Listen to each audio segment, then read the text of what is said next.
For those of you who just watch my Fallout videos, it might surprise you to know that the majority of my fanbase are avid players of Call of Duty, specifically zombies. Now that the new Treyarch title, Black Ops 3, is out, I have received many requests to give my thoughts and analysis on the series. This video is for you such people, so enjoy! All of this footage is courtesy of MrDalekJD. Check him out in the description for other zombies info.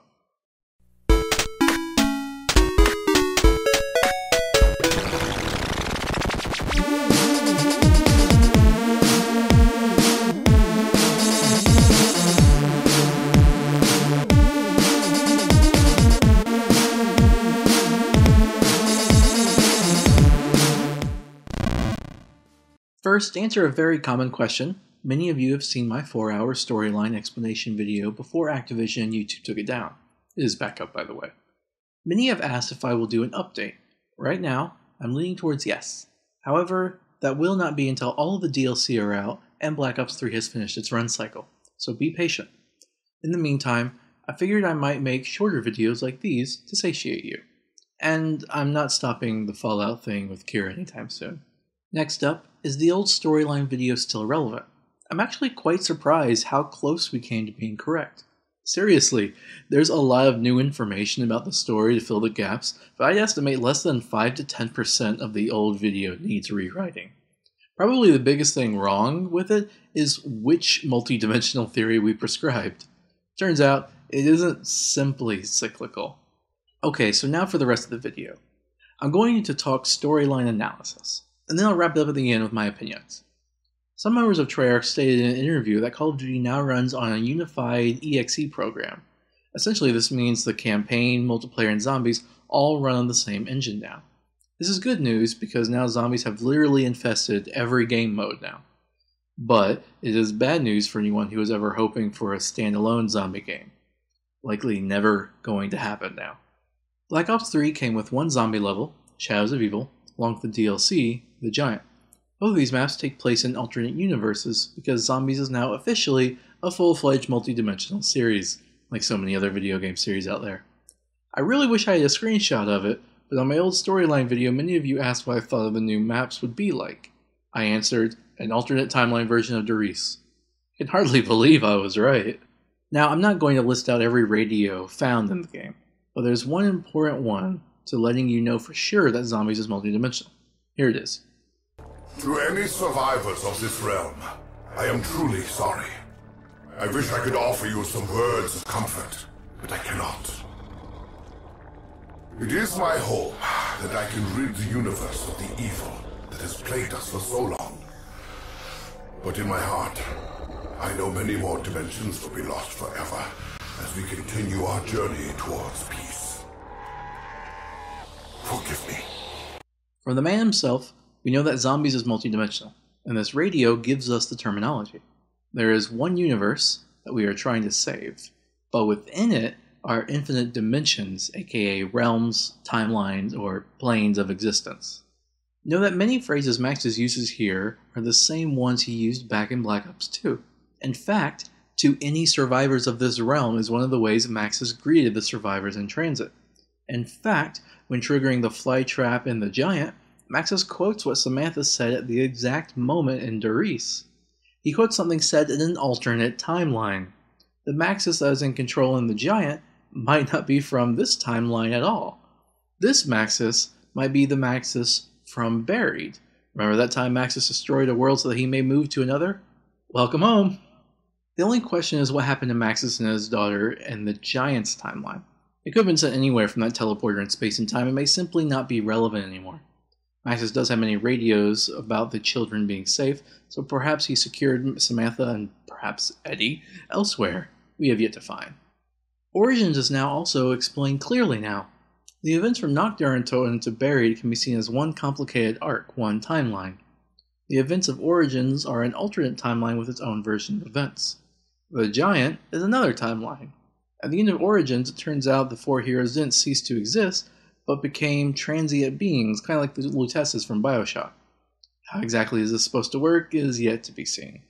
Some timelines, it seems, are incredibly identical, like with Doris and The Giant. However, some are really not, like Shadows of Evil. Shadows of Evil seems to be an attempt by Treyarch to create something thematically separate from their usual work. Why is the Shadow Man in control of the zombies? Why are there rituals, Lovecraftian monsters? Because it is an alternate realm. The ancient order of the Gatekeepers seem to be descendants of beings from Agartha, much like the Agarthan zombies from Origins. From the radios in Shadows of Evil, an investigator reveals his employer, a Mr. Rapt, is acting shady. He may very well be the identity, or alias, of the Shadow Man. This realm is heavily inspired by horror fiction writer H.P. Lovecraft. The gist of the story of Shadows of Evil is that the Shadow Man, an entity of evil, took an interest to the four criminals and set them up to fight zombies as a challenge. By doing the Easter egg, you're able to defeat him and get the summoning key, whilst channeling a lot of energy into it. Then Richtofen, the one from World War I, arrives to take it. This is presumably how the four heroes are able to hop from alternate realm to alternate realm. There's also the campaign story in Black Ops 3, which, honestly, I found to be somewhat more interesting than zombies this time around.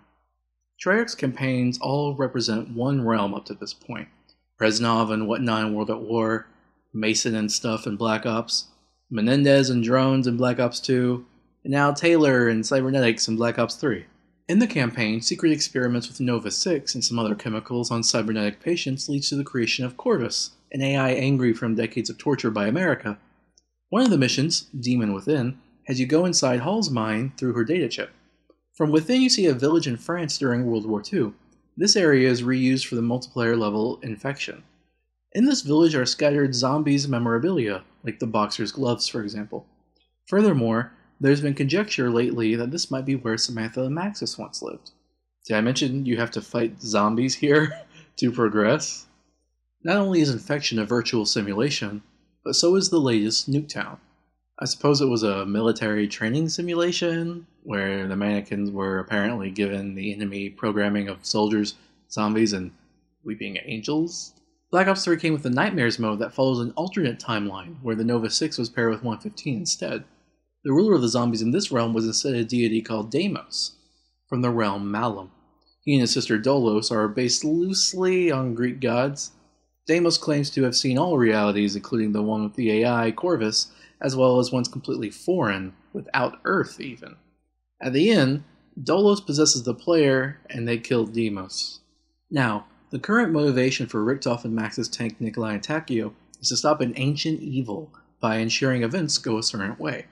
They're trying repeatedly, no matter how many Richtofens or realms they have to kill. It seems that their plan is to intervene in history to create one timeline where the evil is destroyed. But who is the ancient evil? Is it the devil? Shadow Man? Deimos? Dolos? I think that the devil, Shadow Man, and Deimos or Dolos might all actually be the same person. The Shadow Man, like Mr. Rapt, are just aliases. Deimos is the demigod of terror, where Dolos is the demigod of trickery. I'd say Deimos is the evil one, except they both seem evil to an extent, and they killed Deimos. So either perhaps Deimos survives and gets revenge one day, or perhaps Dolos, with Deimos not around the controller, wipes out humanity.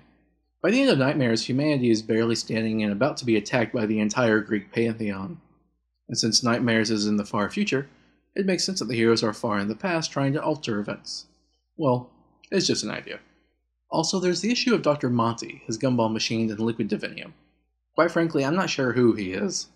He could possibly be another alias for the Shadow Man, or a being from Malum. He may be the person who made the perks as well. Perhaps all the perks in every level were being displaced there by Dr. Monty as a form of multi-dimensional brand marketing. It would explain the jingles. An interesting side effect of the multi-dimensionality is that we can retroactively count all Call of Duty games as just taking place in different planes of existence. The universes within go as follows. 1. World at War to Black Ops 2, the story of Nocturne and Toten all the way to Buried. 2. World at War to Black Ops, where Corvus the Eye threatens humanity. 3. Nightmares, where the gods from Malum threaten humanity. 4. The events of Origin, Shadows of Evil, and perhaps Maw of the Dead. 5. The Giant, the new alternate timeline. 6. Ether. 7. Agartha. 8. Crazy Place. 9. Malum. 10. Dead Ops Arcades 1 and 2. 11. Sledgehammer Games as Exo-Zombies. 12. Infinity Ward's Campaign. 13. Infinity Ward's Extinction. 14. Call of Duty 1 through 3. 15. China's Cyborg Zombies. 16. Black Ops Zombies DS. 17. Black Ops Zombies iOS. 18. Every custom Zombies map. 19. Infinite variations of all of the above. So that's pretty much everything I have in regards to the game itself. So let's talk opinion now. I actually didn't buy Black Ops 3. I know what you're thinking, but I got a lot of this information supplemented from talking to people and watching YouTube. My opinions are complicated, but I'll do my best to explain. Part of me really wanted to get it. Part of me was excited for more zombies. But then part of me remembered how they took down my video, and how they were asking for $100. In the end, I decided it just isn't worth it. My current gen console is a Wii U, and I didn't really want to get the game on PC. And good luck to me getting the so-called Easter egg done with the mandatory 4 people on PC, since you're just excruciating anyway. Zombies is honestly marketed as a YouTube experience, because the story behind zombies is just so mind-bendingly obtuse that people just playing the game are left out. So no, I didn't get it. But that's not going to stop me from caring for the storyline. The game was good, but I'll have my critiques. The campaign is awesome. The story was very in-depth and moving, one of the best uses in sci-fi games I've seen lately. Corvus's AI almost empathetical. The frozen forest, oh, and that ending? The player assumes the identity of Taylor? Wow. Multiplayer is multiplayer, yes. Zombies? Honestly, it is only 2 levels. One of which was DLC, plus Nightmares and Dalps Arcade 2. So, alright, I suppose. Do I love the Lovecraftian theme of Shadows of Evil? Yes, I do. The giant? It's practically a reskin of the old level. Not worth the money for just an up in the graphics. Also, the first 3/4 of Nightmares was incredibly mundane. It is hard for me to take just a redubbing seriously when you consider the budget Treyarch could have spent on it.